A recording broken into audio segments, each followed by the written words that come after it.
ফাইনালে উঠে গিয়েছে সাকিব রিশাদ মিরাজদের দল লাহোর কালান্দার্স। আর একদিন বাদেই ফাইনালে কোয়েটা গ্ল্যাডিয়েটর্সের বিপক্ষে মাঠে নামবে লাহোর কালান্দার্স। আর এই ফাইনালে ওঠার পিছে রিশাদের অবদান ছিল অনেকখানি। গেল ম্যাচে একাই শিকার করেছিলেন 3 উইকেট। তাই তো ফাইনালের ম্যাচে একাদশে নিশ্চিতভাবে দেখতে পাওয়া যাবে রিশাদকে। কেননা এই রিশাদ এবারের আসরের শুরু হবার পর থেকেই নিয়মিতভাবেই লাহোরের হয়ে খেলে এসেছেন এবং কি একটা সময়ে এসে সর্বোচ্চ উইকেট শিকারী তালিকায় 1 নম্বরে চলে এসেছিলেন। আর গেল ম্যাচে তো একাই 3 উইকেট শিকার করে দলের জয়ে গুরুত্বপূর্ণ ভূমিকা রাখার কারণে বলাই যায় ফাইনাল ম্যাচে একাদশে থাকতে চলেছেন তিনি। তবে এদিকে সাকিব আল হাসান সেক্ষেত্রে খুব একটা ভালো ভূমিকা রাখতে পারেননি দলের জন্য। 2 ম্যাচ খেলে এখনও একটি রানও করতে পারেননি তিনি। বোলিংয়ের ক্ষেত্রে অবশ্য প্রথম ম্যাচে মাত্র 1 ওভার বল ঘুরিয়ে 4 রান দিয়ে শিকার করেছেন 1টি উইকেট। তবে দ্বিতীয় ম্যাচে বেশ হতাশ করেছেন তিনি, ছিলেন উইকেট শূন্য।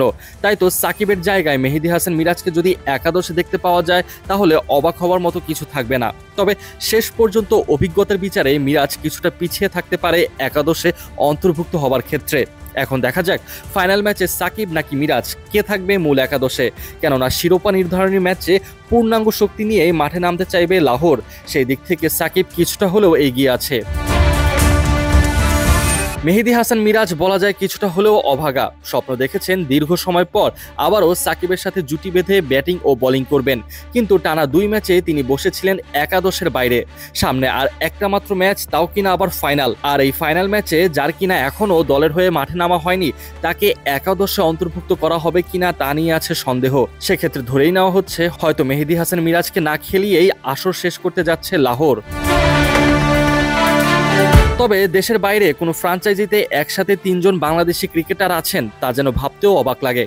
রিশাদ, সাকিব এবং মিরাজ এই 3 জনকে যখন চুক্তি করা হয়েছিল তখন অনেকেই ধরে নিয়েছিল যে একাদশে 3 জনকে খেলানো হবে। তবে 3 জনকে খেলানো না হলেও এরই মাঝে 2 বাংলাদেশিকে মাঠে নামিয়েছে লাহোর কালান্দার্স। এখন দেখার বিষয় ফাইনাল ম্যাচে কয়জন বাংলাদেশিকে তারা একাদশে রাখেন।